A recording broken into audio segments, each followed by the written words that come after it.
Can we talk a little bit about how Africa is really a key to reaching some of the unreached peoples or some of the harder to reach peoples? I remember you Absolutely. speaking specifically about how some of these brothers in the South are really going to be the key to reaching, some of these areas in the North, the Muslim-dominated areas. Can you talk a little bit about that? Well, I don't want to make anyone angry, but this is basically the conclusion that the Africans have come to, that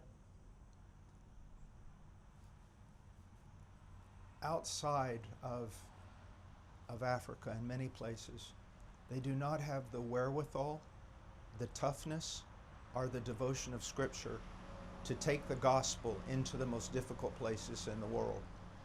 The African people and the African believers, they have the Scriptures. They preach it raw. And what I mean is with great intellect, with great eloquence, but all you're going to get from them is Scripture. Mm-hmm. And they also realize that they have a mandate, that God gave them this so that they can go north with the gospel. There is a need there will be a great need to send many biblical missionaries from Africa into Europe. There's going to be a great need. Into the United States, into other places around the world. And I believe that. But I believe that I have such a high view of them. They're not perfect. Paul, the apostle, wasn't perfect. But I have such a high view of them that I think that if we will watch what they're doing, we'll realize, hey, we need to get back to the New Testament.